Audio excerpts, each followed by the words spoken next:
What's going on, everybody? C4 here. Welcome back to the channel. Today we're going to be talking about the Philadelphia Eagles because I'm a depressed Eagles fan. There's been a lot of talk lately for the Philadelphia Eagles surrounding the drafting of Howie Roseman. We know Howie Roseman's a cap wizard. We know he's good at making trades, except this year, for whatever reason, didn't make a trade. But his drafting has come under immense criticism.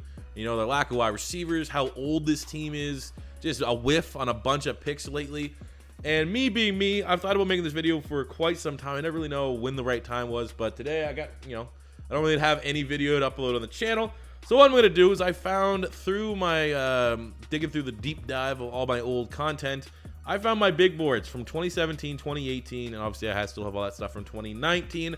What I want to do is we're going to compare how I would have drafted the Philadelphia Eagles in 2017, 2018, and 2019 in comparison to how the Philadelphia Eagles actually drafted, just to, I don't know, make my ego feel. I don't even know if my drafts are going to end up being better. I think they will, but to make it so I'm not just going completely off script and just getting all the best value picks, I'm going to use what the Philadelphia Eagles actually did for their drafts as my checklist. So, like, for example, in 2017, they get Derek Barnett, Sidney Jones, Rasul Douglas. Those are the first three picks. So, for my mock draft, as obviously for all of them, but Philly got a D-end in Barnett and two corners in Sidney Jones, Rasul Douglas. I need to make sure that in my mock draft, I get at least a D-end and those two corners to match up how the Philadelphia Eagles drafted. So, I'm going to act like the positions that Philly got in every one of their drafts was predetermined. Those are the positions they 100% were going to the draft and going to get, which, I mean, in reality, for the sake of this video, I mean, it doesn't make sense. Philly usually is a best player available type team, but just to make it so I'm not just having ridiculous draft boards, I'm going to add the constraint that I have to draft the same and, fill out the same positions that Philadelphia did during their draft. So without further ado, let's jump into the 2017 draft, looking at how the Philadelphia Eagles did. I'll just pop up the full draft here. They got Derek Barnett at pick 14. They got Sidney Jones at pick 43, Rasul Douglas at 99, Mac Hollins at 118, Humphrey at 132, Shelton Gibson at 166, Nate Gary at 184, and Elijah Qualls at 214. And as an undrafted free agent, notable, they got Corey Clement, who was unreal, one of my underrated players on the Eagles, and was huge for us in the Super Bowl run. For UDFA segments, for me, when I look at my side, I'm only going to include players that I had mocked to the Philadelphia Eagles that slipped as a UDFA. Yeah, we'll see. We'll see how that shapes up. So, knowing what the Philadelphia Eagles did in 2017, here is how I would have drafted, knowing the same positions. One of my more popular Eagle draft reaction videos was actually Derek Barnett's selection, much like the Dillard selection this year. I didn't like the Derek Barnett pick. I didn't like the position. I didn't feel like a pick 14 Philly should have went D-end whatsoever. I didn't hate Derek Barnett as a prospect. I couldn't believe they went defensive end. So, how I would have handled the 2017 draft, I'll put the, I don't know what I'm actually going to do here. Some sort of graph. You're going to see the slides pop up. At pick 14, I would have went Marlon Humphrey, the corner from Alabama. At pick 43, I would have went Joe Mixon, the running back from Oklahoma. 99, I would have kept it as Rasul Douglas. I had Rasul Douglas in my final Eagles mock. At 118, Samson Ebukam, linebacker from Eastern Washington. At 132, Avery Moss, defensive end from Youngstown State. 166, Shelton Gibson, wide receiver, West Virginia. Like the Philadelphia Eagles, I actually had them going Gibson in my mock. Pick 184, Caleb Brantley from Florida. And pick 214, Isaiah Ford, wide receiver from Virginia Tech. So that's kind of how my board would have shaped up to fill those positions needs. Now let's compare the two.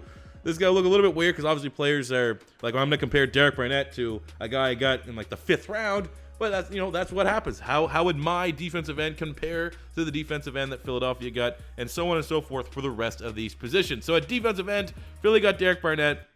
We already know, like, the Super Bowl fumble recovery, 58 tackles, 11 sacks, 3 forced fumbles, 18 TFLs, and he has a touchdown. In comparison to Avery Moss, who has started just 7 games, 31 tackles, no sacks, no TFL. So we're going to have to give the big edge there to the far superior player in Derek Barnett, 1-0 to the Eagles. Now jumping to corner, where Philadelphia drafted Sidney Jones, a guy with first-round talent that tore his Achilles and was sitting there. Sidney Jones has 43 tackles, a interception, just 1, and 5 pass breakups, and has struggled to stay healthy. Whereas I look at Marlon Humphrey, in 22 games started, 107 tackles, 6 picks, 35 pass breakups, 3 forced fumbles, 2 touchdowns. That is an easy win for C4, the much better player. Humphrey is one of the best corners in the NFL. Rasul Douglas will it'll still just remain 1-1 here, as we'll just take the split. I think Rasul has generally been a fairly good pick. Good value for where they selected him at 99. 110 tackles, 9 TFLs, 5 picks, 22 pass breakups. He's a good depth corner, guy that can play from time to time. Looking at wide receiver, Philadelphia got Matt Collins, who's under a lot of fire right now for just not producing whatsoever and kind of maybe keeping J.J. Arcega-Whiteside off the field. But Matt Collins, 26 catches, 350 yards and a touchdown. I had Isaiah Ford, who has no starts, 2 catches, 9 yards. So we're going to have to give this one to the Eagles, who are starting to take a lead here. Next up, Shelton Gibson. We're going to kind of, we're going to tie in that one because we both would have had that selection. That was not a great reception as he's out of the league right now. When we compare running backs, Philly got Humphrey. I mean, this is a draft 2017 that's going to look back upon as like really, really good for running backs, except Humphrey. So this is a horrible pick for the Eagles, where if you watch any of my videos, if anyone's been riding with me for a little bit, you know how badly I wanted Joe Mixon, even with all the off the field. And then when you look at Joe Mixon, 2,300 rush yards, 13 rush touchdowns to 95 receptions, 750 receiving yards, 4 tutties. That is a big win for C4, bringing us to 2-2 from the 2017 draft. Looking at the linebacker selections, Philly got Nate Gary, who has 67 tackles, 3 TFLs, 2 sacks, 3 picks, 5 pass breakups, and a touchdown. Now, from a box score standpoint, he's not terrible. But when you actually watch him play, he misses so many tackles. He is not a good tackler. He's just kind of around the ball. Generally speaking, though, he's not bad depth. If he was a guy that was kind of like Chris Maragos, who'll be used as just pure depth, more so special teams, that's fine. But he's seeing way too many minutes for the Philadelphia Eagles. And my pick would have been Samson Ebukam from Eastern Washington. Had an insane pro day. I was like, yes, sir. He has 88 tackles, 9 TFLs, 5 sacks, a pick, 4 pass breakups, 5 forced fumbles, and a touchdown. Objectively, you can give Ebukam is the better player. And we give C4 a 3-2 lead. And then finishing up with the D tackle position, Philly got Elijah Qualls, who had 0 starts and just made 4 tackles in his career, no longer on team. I would have him go Caleb Brantley, who a lot of people had as like a second-round talent, maybe even a fringe first-rounder, but then he had some off the field that completely destroyed his draft stock. I would have picked him because Gator bias. Brantley had 1 start, 19 tackles, 3 TFLs, 2 sacks. So it's not a great playmaker, but it is definitely a better selection. So generally speaking, I'm giving me the win there, which is 4-2. I would have had 4 picks better than the Philadelphia Eagles would have had if I was controlling the board in 2017. Moving to 2018. Now, you can't talk about the 2018 draft without talking about the trade with the Baltimore Ravens, where we sent our 1st and 4th to Baltimore for a 2nd, 4th, and a future 2nd, where the Baltimore Ravens selected Lamar Jackson. I would have not made that deal. I would have considered making that deal for more. Like, that was a fair trade. Knowing that Baltimore wanted Lamar Jackson, knowing how important it was getting him in the 1st round so you get that 5th-year option, I would have bent them for more value here. I don't know if I would have got a 2nd, 3rd, 4th, and a future 2nd or something, but that was not great value, but it is what it is. We ended up in that draft at pick 49 getting Dallas Goedert, 125 Avonte Maddox, 130 Josh Sweat, 206 Matt Pryor, and 233 Jordan Mailata. Notable UDFA was Josh Adams, the running back from Notre Dame. How my draft would have shaped up. At pick 49, I would have went Justin Reed, defensive back from Stanford. 125, we went at Dalton Schultz, tight end from Stanford, I think. Stanford or Notre Dame. I think it's Stanford. 130 would have kept it as is. Josh Sweat, that was a good value pick. 206, Colby Gassett, offensive lineman from App State. And at 233, Desmond Harrison, offensive tackle. Went to like one of those like West Alabamas or whatever, got kicked out of school. Really good athlete. And my UDFAs would have been J.C. Jackson from Maryland, who I had mocked to the Philadelphia Eagles, and Philip Lindsay. That's less one. J.C. Jackson is really the only one to talk about, but I had Philip Lindsay in my draft rankings fairly high. He was a top 10 running back on my board, so if he would have slipped the UDFA, I definitely would have put a fairly expensive bid, but, hometown kid going with Denver, probably would have been unrealistic to think Philly could have gotten him. So looking at the scoring here, who would have won the 2018 draft? So for Philly, Dallas Goedert, he has 13 games started, 57 catches, 590 yards, 8 touchdowns. He's an excellent blocker. Whereas Dalton Schultz doesn't really see the field for the Dallas Cowboys. 13 catches, 120 yards, no touchdowns. That is a win for the good guys, I guess. The Eagles winning in that one. When you look at DBs, even though, Maddox is more of a corner than safety, he's still generally a DB. Avonte Maddox, 13 games started, 59 tackles, 2 TFLs, 2 picks, 10 pass breakups, and 1 forced fumble. Versus Justin Reed, who has 22 games started, 142 tackles, 3 TFLs, 4 interceptions, 12 pass breakups, 1 forced fumble, and a touchdown. I mean, I like Maddox as a player, but let's be honest, Justin Reed is the better DB prospect. So that I'm going to give me the win on that one. Josh Sweat, we remain the same. I think Josh Sweat still looks pretty promising. He's yet to get official starters belt, but 13 tackles, 4 TFLs, 2 sacks this season for the Eagles. I think there's a lot of upside there, but because we both would have went him, we're staying tied. When you look at O-line, this just wasn't a great draft for Philly. It wasn't a great draft for O-line. Philly got Matt Pryor, who's featured in 7 games and in 2019 has a 60 grade from Pro Football Focus, versus my pick, Colby Gossett, who only started in 4 games, is now a member of the Browns practice squad. I mean, I'm going to be critical, and I'll give Eagles this one just because Brett Pryor's still on the original roster. And then with the final pick of the O-line, Philly got Jordan Mailata, has yet to feature in the regular season.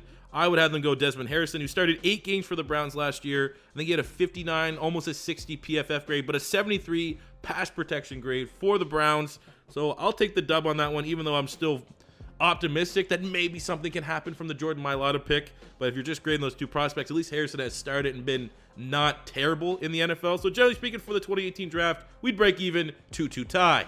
And I would like to give a point for me having J.C. Jackson as like a top priority UDFA. I mean, he's been playing good football for New England. But again, I'm not really going to score UDFAs because it is really out of the team's hand. It's up to the player with what team they want to sign with. So then finishing up with 2019, obviously it's very early to really grade who's better, but I think we can try it, try our best.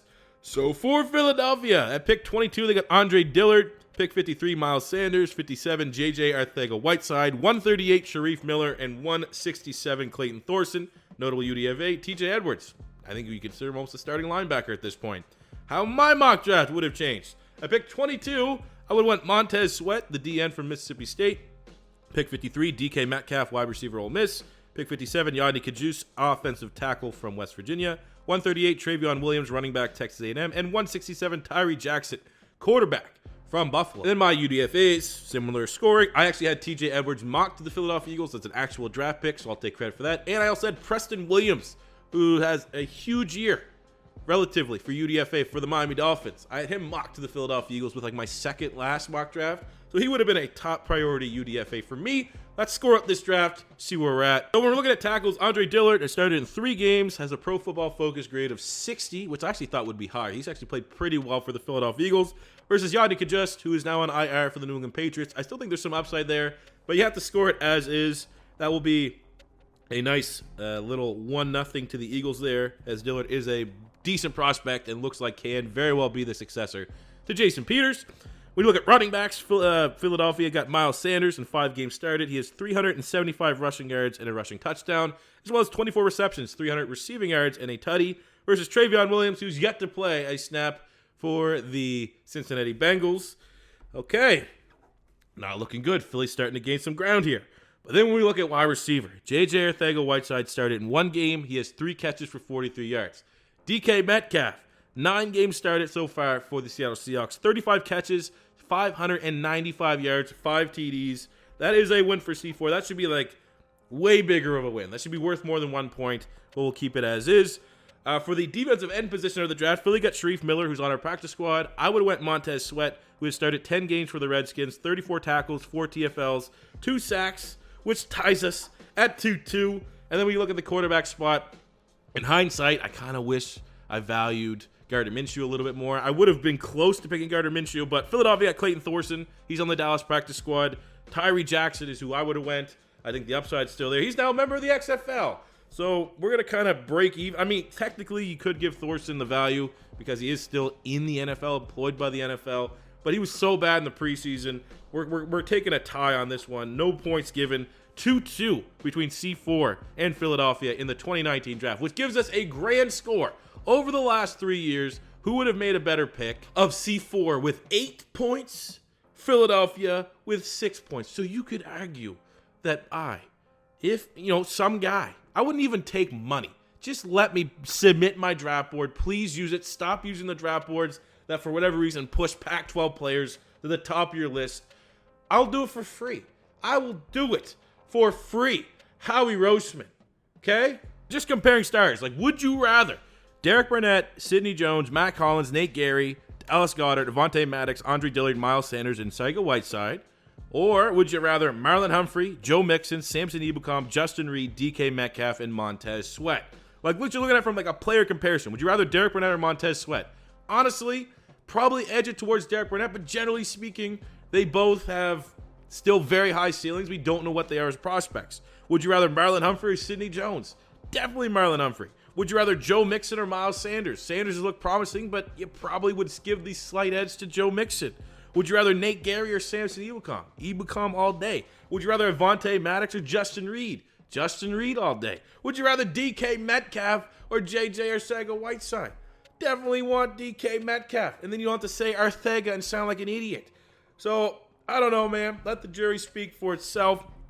I mean, we could, if you guys like this kind of video, obviously it's me patting myself on the back. It might not be everyone. I could redo this kind of video with my actual big board versus trying to match what the Philadelphia Eagles did positionally. If you guys want to see something like this maybe next week, how I would 100% control the draft board and not have to use what Philadelphia drafted as kind of my checklist and just go, what were my best player availables at that round? Who would have picked? It's always going to look a little bit more inflated because, you know, I like to think my draft boards were pretty decent for all those years. But if you guys want to see something like that, let me know in the comment section below. Let me know who drafted better, C4 or the guy who gets paid hundreds of thousands of dollars for the Philadelphia Eagles just to tell them to draft Pac-12 players.